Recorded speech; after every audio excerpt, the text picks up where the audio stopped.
Hello guys, hello mga ka-senior, good morning, good morning. Ako ngayon ay medyo haggard na kasi kanina pa ako dito.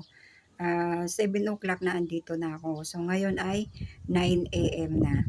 So haggard na ang lola nyo.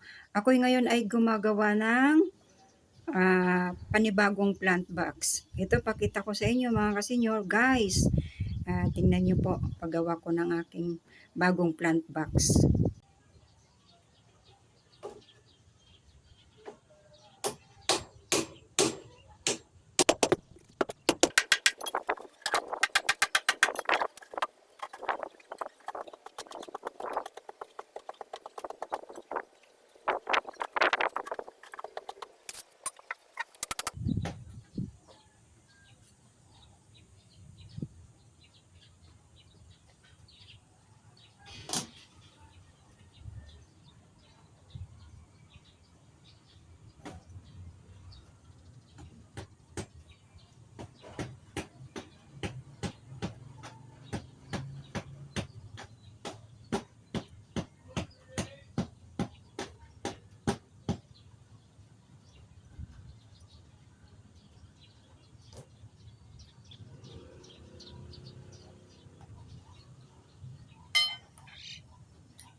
Yan guys, natapos ko na yung dalawang plant box. So yan, pakita ko sa inyo guys, mga ka-senior.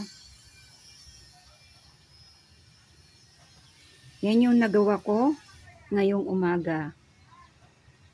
Tapos nagdamo ako doon kanina. Dinamuhan ko kasi kung paano to, lumalago yung pananim, ganun din yung damo. Lumalago. So kailangan sabayan mo ng pagdadamo din.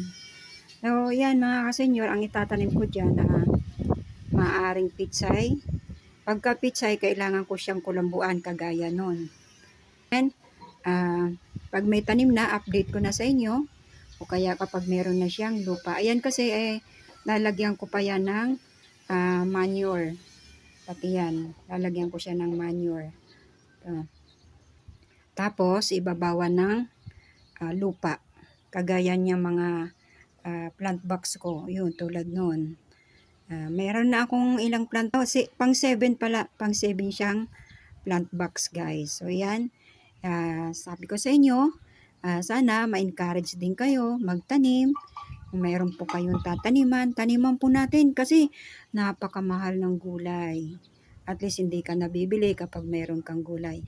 Alam nyo guys, kaya ko ito tinaniman ng mga kamuting kahoy, yung ganyan. Yun doon, maraming kamuting kahoy. Yan.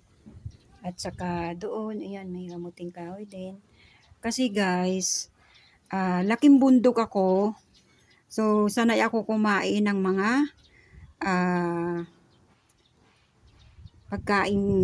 pagkaing bundok tulad ng kamuting kahoy, kamote. Sanay ako niyang kumain. Kaya hinahanap-hanap ko mga kasenyor. Siguro yung mga Manileño, hindi sila mahilig. Iwan ko lang. Siguro yung mga galing probinsya, tiyak na makaka-relate sa sinasabi ko.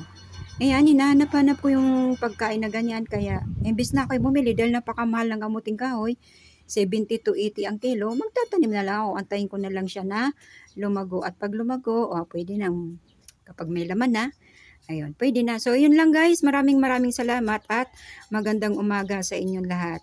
Yun lang yung update sa pinagagagawa ko ulit dito sa aking munting garden. Okay, bye-bye!